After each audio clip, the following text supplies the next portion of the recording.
अच्छे लोग दुखी क्यों हैं और बुरे लोग सुखी क्यों हैं? पापी लोग मजे क्यों कर रहे हैं और अच्छे लोग रो रो के जिंदगी क्यों बिता रहे हैं? कई बार मन में प्रश्न आता है, जबकि अच्छे लोगों के साथ अच्छा होना चाहिए, बुरे लोगों के साथ बुरा होना चाहिए।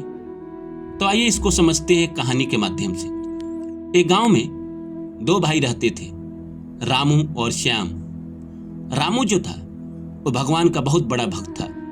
वो सुबह उठ के पूजा पाठ करता, भगवान की आराधना करता, भगवान को भोग लगाता, फिर अपने काम पे जाता, लोगों की मदद करता, किसी के साथ बेईमानी नहीं करता।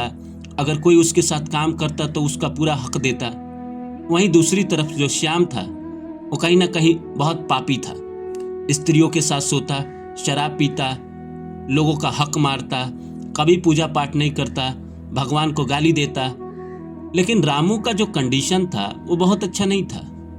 घर में दुख रहता था, जीवन में परेशानी रहता था, अच्छे से 2 वक्त की रोटी नहीं गुजर हो रही थी। और वहीं श्याम को देखिए, रोज शराब पीता था, स्त्रियों के साथ सोता था और ना जाने कैसे कैसे भोग करता था। लोग कहते थे, देखो भगवान का भी अन्याय देखो, अच्छे लोगों के साथ बुरा करता है और पापी लोगों के साथ अच्छा करता है। एक दिन रामू को बहुत रोना आया। वो बहुत रोया किसी बात पे। उसको यही समझ में नहीं आ रहा था कि उसका कंडीशन कब सुधरेगा, वो जिंदगी में कब वो सुखी जीवन बिताएगा, कब लोगों का भला कर पाएगा, कब लोगों की मदद कर पाएगा। यही सब सोचते सोचते वो रोते रोते सो गया। जैसे ही सोया वैसे उसके सामने यमराज प्रकट हुए। यमराज आए और रामू से कहा, रामू क्यों रोते हो? तो रामू ने कहा, हे धर्मराज, आप मेरे सामने प्रकट हुए इसके लिए आपका बहुत बहुत शुक्रिया, पर आपने मेरे साथ बड़ा अन्याय किया है। तो यमराज ने कहा, क्या अन्याय किया है? महाराज, हमारे जिंदगी में इतने दुख है, इतनी परेशानी है, मैं सही से 2 वक्त की रोटी नहीं जुटा पाता हूं, मैं जिंदगी में कुछ नहीं कर पाता हूं। क्या आपने मुझे इस धरती पर सिर्फ दुख भोगने के लिए भेजा था? वहीं श्याम को देखिए, रोज शराब पीता है, रोज ऐश करता है, स्त्रियों के साथ सोता है, किसी का हक मार लेता है, कभी भगवान का पूजा पाठ नहीं करता है, उल्टे भगवान को गाली देता है और कहता है कि मैं ही भगवान हूं। तो क्या ये अन्याय नहीं है? उसके बाद धर्मराज यमराज ने रामू को समझाया और कहा, देखो रामू, तुम जो ये भोग भोग रहे हो ये तुम्हारे पिछले जन्म के कर्म है, लेकिन तुम इसको काट रहे हो और बहुत ही जल्द तुम्हारे ये दुख तुम्हारी जिंदगी से खत्म हो जाएंगे।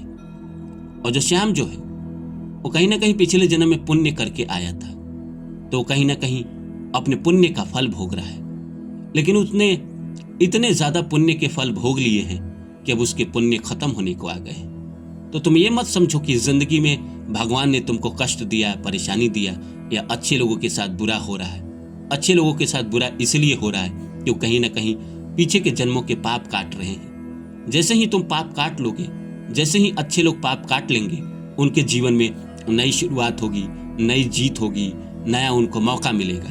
और वहीं जो लोग भोगी हैं, जो लोग पापी हैं, पिछले जन्म के पुण्य के कारण इस जीवन में ऐश कर रहे हैं, लोगों के साथ अत्याचार कर रहे हैं, जैसे उनके समय बदलेंगे, जैसे उनके पुण्य खत्म होंगे, वैसे उनके जीवन में नया मुसीबत आएगा, नई परेशानी आएगी। रामू सुबह जब जगा तो उसको रात की बात याद आई कि कैसे उसको यमराज ने समझाया था। वो अगले दिन से जाता और जुनून के साथ मेहनत करने लगा, क्योंकि उसको ये पता चल गया कि मेरे पाप जो थे इसीलिए मेरे जीवन में दुख थे, अब मेरे पाप खत्म होने को आ गए हैं, तो मुझे ज्यादा मेहनत करना चाहिए। और फिर रामू ने ज्यादा मेहनत करना शुरू कर दिया और देखते देखते उसने तरक्की करना शुरू कर दिया। उसके घर में भी सारी चीजें उपलब्ध रहने लगी, उसका घर बड़ा होता गया। वहीं दूसरी तरफ जो श्याम था वो कहीं ना कहीं धीरे धीरे उसके हालात खराब होते गए। वो शराब पीता गया, स्त्रियों के साथ सोता गया, भोग करता गया, पैसा उड़ाता गया, जो भी था उसका संपत्ति सब धीरे धीरे बिक गया और श्याम रोड पे आ गया, सड़क पे आ गया। फिर अंत में रामू ने ही श्याम को एक छोटा सा घर देके कहीं ना कहीं उसकी सहायता की। तो इस कहानी से दोस्तों यही सीख मिलने को आता है कि अच्छे लोगों के साथ इसीलिए बुरा हो रहा है क्योंकि अच्छे लोग कहीं ना कहीं जिंदगी में पीछे के जन्मों के पाप भोग रहे हैं, जिसकी वजह से वो जीवन में दुख देख रहे हैं, अकेले जिंदगी बिता रहे हैं, उनको किसी का मदद नहीं मिलता है, तरह तरह की मुसीबत देख रहे हैं, कहीं काम करने जाते हैं उनको परेशानी आती है, पैसा उनके अनुसार नहीं मिलता है, जितना वो मेहनत करते हैं उसका हक नहीं मिलता है, जीवन में तरह तरह की बीमारियां आती है, तरह तरह की परेशानियां आती है, कोई भी इंसान उनका दुनिया में सपोर्ट नहीं करता है। तो नमस्कार दोस्तों, मेरा नाम है रानू बाबू और जैसा कि आप सभी जानते हैं कि मैं आपके लिए स्पिरिचुअल वीडियो और मोटिवेशनल वीडियो लेकर आता हूँ। इसी श्रृंखला में आज लेके आया हूँ कि यमराज ने बताया कि अच्छे लोगों के साथ बुरा क्यों होता है और बुरे लोगों के साथ अच्छा क्यों होता है। तो आइए सब्जेक्ट को शुरू करो। इससे पहले आप सभी से रिक्वेस्ट है, please like my video and subscribe my channel. तो आइए शुरू करते हैं। बात तो गलत है कि अच्छे लोगों के साथ बुरा होता है और बुरे लोगों के साथ अच्छा होता है, और देखने में भी आता है कि जो पूजा पाठ करता है, भगवान का ध्यान करता है, भगवान की आराधना करता है, ईमानदार है, जीवन में कभी किसी के साथ गलत नहीं करता है, वो होमलेस है, भूखा है और कहीं ना कहीं सड़क पे अपनी जिंदगी बिता रहा है। वहीं जो पापी है वो महलों में जिंदगी बिता रहे हैं, ऐशो आराम की जिंदगी बिता रहे हैं, ऐसे जी रहे हैं मानो जैसे उनकी जिंदगी ये जन्नत की जिंदगी हो। लेकिन मन में प्रश्न आता है उनको देख के कि भाई ऐसा इसने कौन सा कर्म किया? इस जन्म में तो बस इसने लोगों के साथ बुरा किया, हक मारा लोगों का, बेईमानी की, झूठ बोला, शराब पिया, मांस खाए, पाप किया, स्त्रियों के साथ जबरदस्ती की, बलात्कार किए, उसके बावजूद भी ये मजे कर रहा है। क्यों? इसीलिए कर रहा है क्योंकि पीछे के जन्म के पुण्य है उसके। आप किसी भी एक पाइप में पानी डालो तो पहले जो पानी आएंगे वो कचरा वाला आता है, और किसी पाइप में अगर आप शुद्ध पानी डालो तो पहले शुद्ध पानी आता है।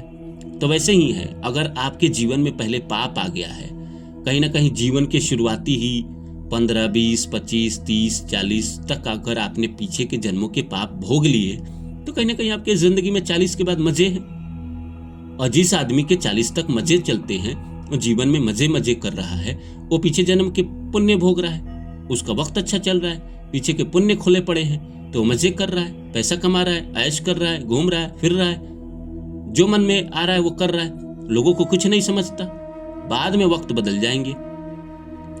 दो तरह की जिंदगी होती है, बिफोर 40 या 36 और आफ्टर 40 या 36 इंसान की जिंदगी बदलती है। अगर फर्स्ट पारी में आपने जीवन में दुख देखा है, संघर्ष देखा है और बहुत ज्यादा परेशानी देखा है, तो दूसरे पारी में स्ट्रगल आएगा ही आएगा।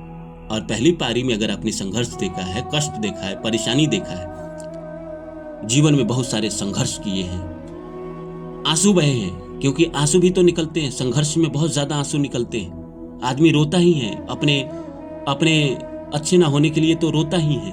आदमी के साथ जब अच्छा ना हो, आदमी मेहनती हो, ईमानदार हो और उसके बावजूद भी उसके साथ अच्छा ना हो रहा हो, तो वो भगवान को याद करके रोता ही है और कहता है कि क्यों प्रभु, मेरे साथ आपने ऐसा क्यों किया? क्या गलती है मेरी? मैंने ऐसा कौन सा पाप किया था? तो पर वो नहीं जानता है, बेचारा अनजान है वो।